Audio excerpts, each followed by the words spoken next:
ती लिंबू चमचा पण करते.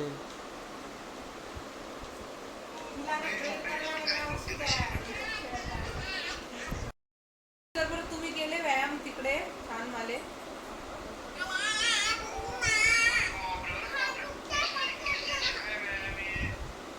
मागे मागे बसून जा.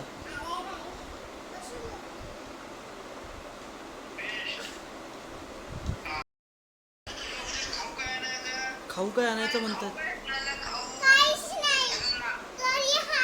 सगळं आणलं मला पप्पा.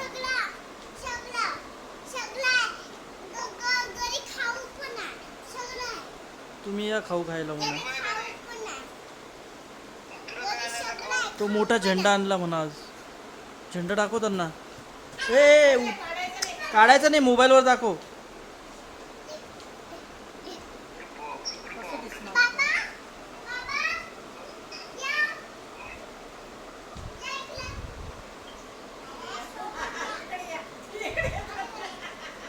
तिने ती बॉलवाली ऍक्टिंग के आता हे केलं ना.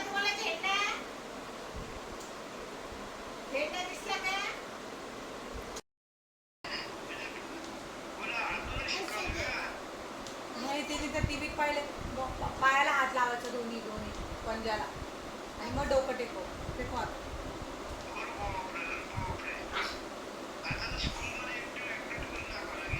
चालू असते स्कूलमध्ये पण ऍक्टिंग.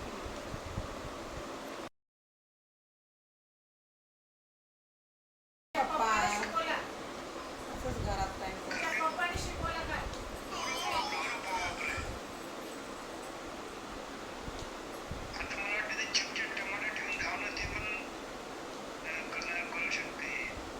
ती लिंबू चमचा पण करते.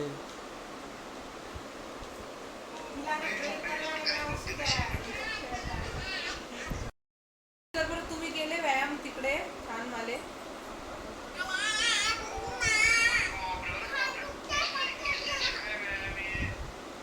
मागे मागे बसून जा.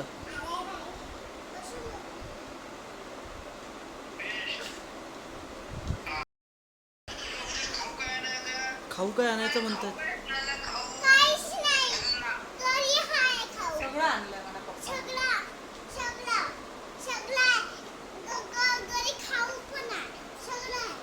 तुम्ही या खाऊ खायला म्हणा.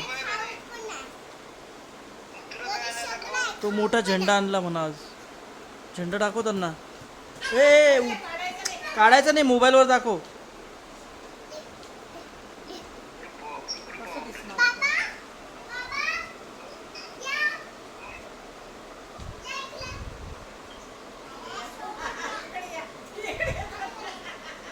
तिने ती बॉलवाली ऍक्टिंग के आता हे केलं ना.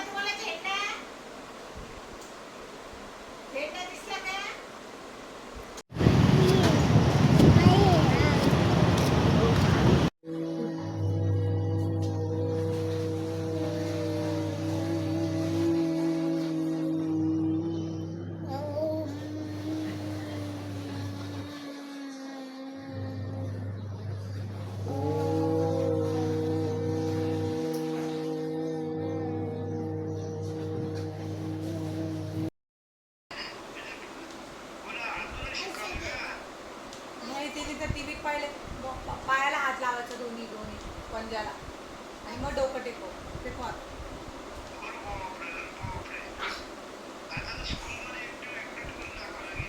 चालू असते स्कूलमध्ये पण ऍक्टिंग.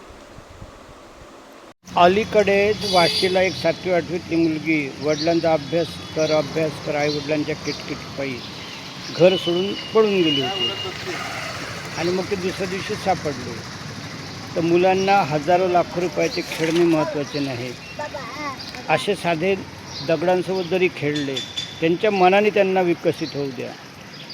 आता ह्या बेबीला आजोबासोबत रोडवर बसणं, हे दगड खेळणं, घरात हजारो रुपयाचे खेळणे पडलेले आहेत, पण त्यापेक्षा हे अनमोल वाटतं.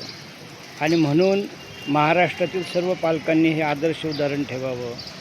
आणि आपल्या अपत्याला आता दिवाळीची सुट्टी आली की क्लासेस लावू नका. हा संस्कार क्लास, तो संस्कार क्लास, त्याला मनसोक्त त्याचं चिंतन करू द्या, ध्यान करू द्या. कारण ही आता राष्ट्रीय समस्या झालेली आहे.